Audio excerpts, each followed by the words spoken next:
ओम शांति। आज दिनांक 4 जून 2022। प्रातः मुरली बाप दादा मधुबन। बाबा कहते, मीठे बच्चे, तुम जगत अम्बा कामधेनु के बच्चे और बच्चियां हो। तुम्हें सबकी मनोकामनाएं पूरी करनी है। अपने बहन भाइयों को सच्चा रास्ता बताना है। मीठे बच्चे, तुम जगत अम्बा कामधेनु के बच्चे और बच्चियां हो। तुम्हें सबकी मनोकामनाएं पूरी करनी है। अपने बहन भाई को सच्चा रास्ता बताना है। अर्थात जगत अम्बा बरोबर भाग्य विधाता है। वही कामधेनु अर्थात सबकी मनोकामना पूरी करने वाली है। वह उनको यह वर्षा मिलता है परमपिता परमात्मा से और उनके द्वारा मिलता है हम सब भाई बहनों को। तो अब हम भाई बहनों का फर्ज है कि माता पिता को फॉलो कर सभी भाई बहनों को सच्चा रास्ता बताना है। जगत अम्बा अर्थात कामधेनु माँ को फॉलो करना है, सबकी मनोकामनाएं पूर्ण करनी है। प्रश्न किया बाबा ने, तुम बच्चों को बाप द्वारा कौन सी रिस्पॉन्सिबिलिटी मिलती है?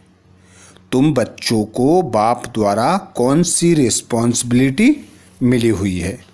उत्तर में बाबा कहते, बच्चे, बेहद का बाप बेहद का सुख देने आया है, तो तुम्हारा फर्ज है घर घर में यह पैगाम दो।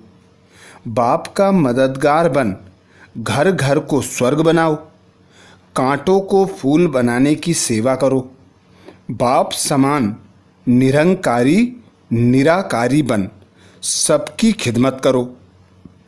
सारी दुनिया को रावण दुश्मन के चंबे से छुड़ाना, यह सबसे बड़ी रिस्पॉन्सिबिलिटी बाबा कहते तुम बच्चों की है। अर्थात शिव बाबा है बेहद का बाप। सर्व आत्माएं उनकी संतान हैं। सभी संतानों को दुखी देखकर बाबा आते हैं दुख की दुनिया से मुक्त कर सबको सुख देने के लिए। तो बाबा कहते, तुम बच्चों को मैं एडॉप्ट करता हूँ। तुम्हें सालीग्राम के नाम से जाना जाता है, क्योंकि शिव की संतान सालीग्राम मानी हुई है। तो तुम्हारा फर्ज है घर घर में यह पैगाम दो कि बाबा आया है स्वर्ग की स्थापना करने। बाबा को याद करो तो विकर्मों का विनाश होगा, कांटों से फूल बन जाएंगे। तो बाबा कहते, कांटों को फूल बनाने की सेवा तुम बच्चों को करनी है। जिस प्रकार तुम्हारा पिता निरंकारी है निराकारी है, उसी प्रकार तुम बच्चों को भी बाप समान निरंकारी निराकारी बन सबकी खिदमत अर्थात सेवा करनी है। सारी दुनिया जो अभी रावण की कैद में है, रावण सबसे बड़ा दुश्मन है, खास भारत का, आम सारी दुनिया का। तो अब सभी बच्चों की यह रिस्पॉन्सिबिलिटी है कि सभी को रावण के चंबे से छुड़ाना है और बाबा के यज्ञ में मददगार बनना है। गीत सुनाया बाबा ने, माता ओ माता। ओम शांति। यह माता की महिमा भारत में ही गाई जाती है। जगत अम्बा बरोबर भाग्य विधाता है। इनका नाम ही रखा हुआ है कामधेनु, अर्थात सबकी मनोकामनाएं पूरी करने वाली। यह वर्षा उनको कहाँ से मिलता है? शिव बाबा द्वारा जगत अम्बा और जगत पिता को वर्षा मिलता है। बच्चों को यह निश्चय हुआ है कि हम आत्माएं हैं। आत्मा को देख नहीं सकते, जान सकते हैं। जीव और आत्मा है। आत्मा अविनाशी है, शरीर तो विनाशी है जो इन आँखों से देखा जाता है। आत्मा का साक्षात्कार होता है। कहते हैं विवेकानंद को आत्मा का साक्षात्कार हुआ, परंतु समझ न सका। बच्चे समझते हैं हम अपनी आत्मा का साक्षात्कार करेंगे तो जैसे बाप का भी करेंगे।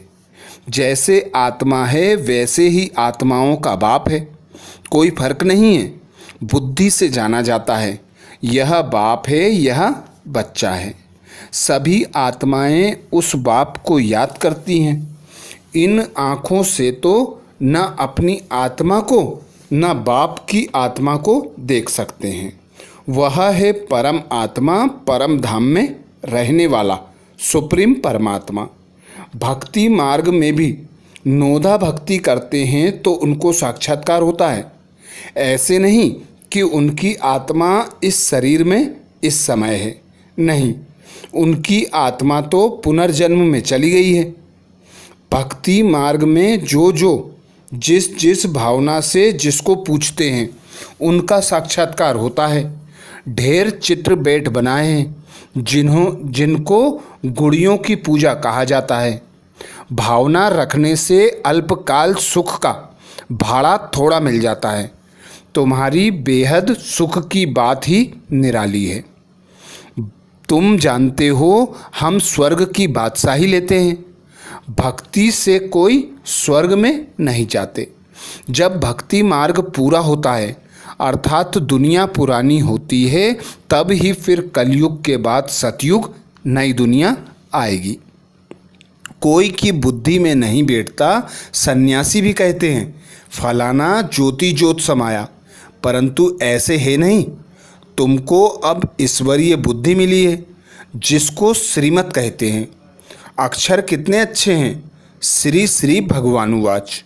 वही स्वर्ग का मालिक अर्थात नर से नारायण बनाते हैं। तुम श्रीमत से विश्व का राज्य पाते हो। श्री श्री 108 के माला की बहुत महिमा है। 8 रत्नों की माला होती है। सन्यासी लोग भी जपते हैं। एक कपड़ा बनाते हैं, उनको गौमुख कहते हैं। अंदर हाथ डाल माला फेरते हैं। बाबा कहते हैं निरंतर याद करो, तो उन्होंने फिर माला फेरने का अर्थ उठा लिया है। बच्चे जानते हैं अब पारलौकिक बाप ने आकर हमको अपना बनाया है। ब्रह्मा द्वारा प्रजापिता ब्रह्मा है तो प्रजा माता भी है। जगत अम्बा को जगत की माता और लक्ष्मी को विश्व की महारानी कहा जाता है। विश्व अम्बा कहो व जगत अम्बा कहो, बात एक ही है। तुम बच्चे हो तो यह कुटुंब हो गया। तुम बच्चे भी सबकी मनोकामनाएं पूरी करने वाले हो। जगत अम्बा के तुम हो बच्चे और बच्चियां। बुद्धि में यह नाता रहता है हम अपने बहन भाइयों को रास्ता बतावें। बहुत सहज है। भक्ति मार्ग में तो तकलीफ बहुत है। कितने हठयोग प्राणायाम आदि करते हैं। नदी में जाकर स्नान करते हैं, बहुत तकलीफ लेते हैं। अभी बाप कहते हैं तुम थक गए हो। ब्राह्मणों को ही समझाया जाता है जो समझते हैं निराकार परम पिता परमात्मा से हमारा क्या संबंध है। शिव बाबा अक्षर शोभा देता है। रुद्र बाबा भी नहीं कहेंगे, कहते ही हैं शिव बाबा। यह बहुत इजी है। नाम तो और भी ढेर है, परंतु यह एक्यूरेट है शिव बाबा। शिव माना बिंदी, रुद्र माना बिंदी नहीं। भल कहते भी हैं शिव बाबा, परंतु समझते कुछ नहीं हैं। शिव बाबा और तुम शालिग्राम हो। अभी तुम बच्चों के सिर पर रेस्पॉन्सिबिलिटी है। जैसे गांधी आदि समझते थे भारत को इन फॉरेनर्स से मुक्त कराना है, वह तो हुई हद की बातें। बाप तुम बच्चों को रेस्पॉन्सिबल बनाते हैं। खास भारत और आम सारी दुनिया को माया रावण दुश्मन से छुड़ाना है। इन दुश्मनों ने सबको बहुत दुख दिया है, उस पर जीत पानी है। जैसे गांधी ने फॉरेनर्स को भगाया, यह रावण भी बड़ा फॉरेनर से। द्वापर में यह रावण घुस आता है, किसको पता भी नहीं पड़ता, रावण आकर सारा राज्य छीन लेता है। यह सबसे पुराना फॉरेनर है जिसने भारत को ऐसा कंगाल बनाया है।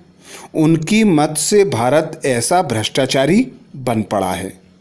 इस दुश्मन को भगाना है, श्रीमत मिलती है। यह कैसे भागेगा?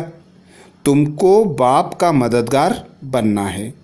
बाबा कहते मेरे बनकर फिर और मत पर चलेंगे तो गिर पड़ेंगे, ऊंच पद पा नहीं सकेंगे। गाया भी जाता है, हिम्मते बच्चे ते मदद बाप। तुम तो खुदाई खिदमतगार हो, खुदा आकर तुम्हारी खिदमत करते हैं, उनको याद करते हैं, है पतित पावन आओ। खिदमत करने वाले को सर्वेंट कहा जाता है। बाबा कितने निरंकारी निराकार हैं। निरंकारी निर्विकारी बनना सिखलाते हैं। आप सामान बनाकर कांटों को फूल बनाना, गारंटी की जाती है हम विकारों में नहीं जाएंगे। यह है सबसे पुराना दुश्मन, इन पर ही जीत पानी है। कोई तो लिखते हैं बाबा हमने हार खाई, कोई तो बतलाते भी नहीं। एक तो नाम बदनाम करते हैं, सतगुरु की निंदा कराते हैं तो वह अपना ही नुकसान करते हैं। बाबा कहते तुम जानते हो अभी हम शिव बाबा के पोतरे पोतरियां हैं, प्रजापिता ब्रह्मा के बच्चे हैं। ब्रह्मा भी वर्षा शिव बाबा से लेते हैं, तुम भी उनसे लेते हो। बच्चे जानते हैं बाबा से कल्प पहले वर्षा लिया था। आत्मा समझती है। बाबा कहते आत्मा समझती है, आत्मा ही एक शरीर छोड़ दूसरा लेती है, शरीर का नाम पड़ता है। शिव बाबा तो सिर्फ नॉलेज देने के लिए लोन लेते हैं। शिव भगवानुवाच ब्रह्मा के तन द्वारा। बाकी जास्ती बातों में जाने की दरकार नहीं है। आत्मा निकल जाती है फिर क्या होता है, कैसे आती है, इन बातों में भी जाने की कोई। बाबा कहते कैसे आती है, इन बातों में भी जाने से कोई फायदा नहीं। यह तो साक्षात्कार है, जो कुछ भी होता है साक्षात्कार है। सूक्ष्म वतन का रास्ता अभी खुला हुआ है, बहुत जाते आते हैं। इसमें ज्ञान योग की कोई बात नहीं।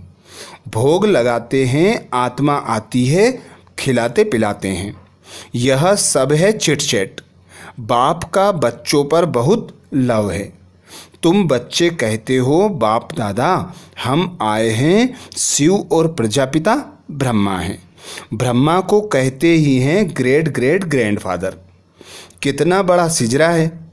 इनको शिव बाबा तो नहीं कहेंगे, यहाँ यह मनुष्यों का सिजरा है। यह कॉर्पोरियल की बात है। सभी बिरादरियों से यह पहला नंबर मुख्य बिरादरी गाई जाती है। बड़ा नाटक है ना।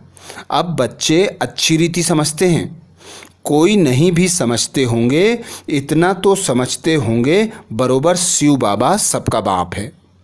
वर्षा मिलना है दादे से, इनको भी उनसे मिलता है।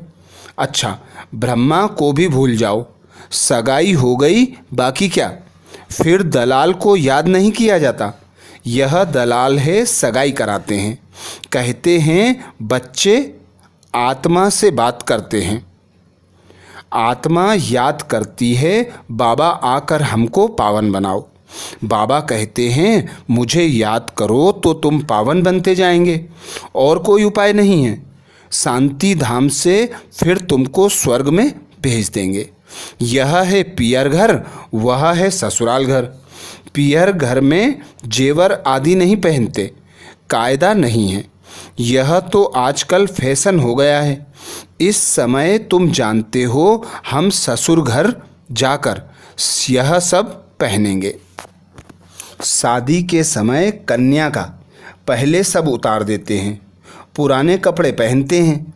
तुम जानते हो बाबा हमको श्रृंगार रहे हैं ससुर घर ले जाने के लिए। ससुर घर में 21 जन्म हम सदा के लिए रहेंगे। हाँ, उसके लिए पुरुषार्थ करना पड़े, पवित्र रहना पड़े, गृहस्थ व्यवहार में रहते कमल फूल समान रहना है। यह अंतिम जन्म है। बाप समझाते हैं, पहले अव्यभिचारी सतो प्रधान भक्ति थी, अब तमो प्रधान हो गई है। बॉम्बे में गणेश की पूजा होती है, लाखों खर्च करते हैं, देवताओं को क्रिएट कर उनकी पालना कर फिर डुबोते हैं, विनाश कर देते हैं। अभी तुम बच्चों को वंडर लगता है, तुम समझा सकते हो यह क्या रस्म रिवाज है। देवी को जन्म दे, पूजा कर, खिला पिला कर, साधमाना कर फिर डुबो देते हैं। वंडर है। तुलसी की शादी कृष्ण से दिखाते हैं, बड़े धूमधाम से शादी करते हैं। फॉरेनर्स ऐसी बातें सुनते तो समझते हैं शायद ऐसा होता होगा। क्या क्या बेड बातें बनाई हैं। यहाँ तो जुआ आदि की कोई बात नहीं है।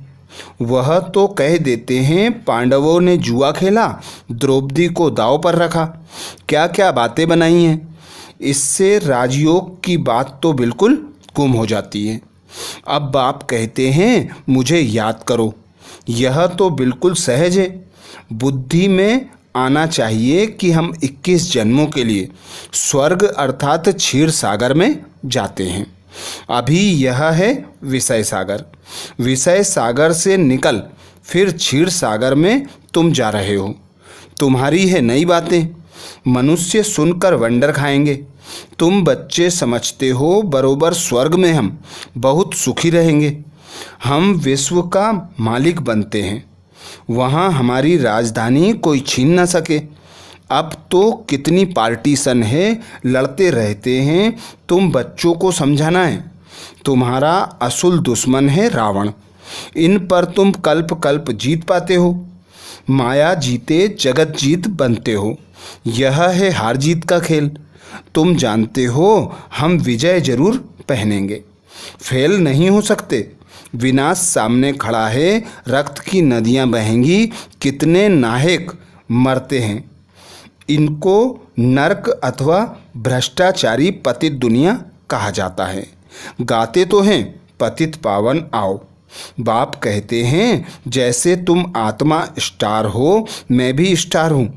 हम भी ड्रामा के बंधन में बंधे हुए हैं। इनसे कोई भी छूट नहीं सकते।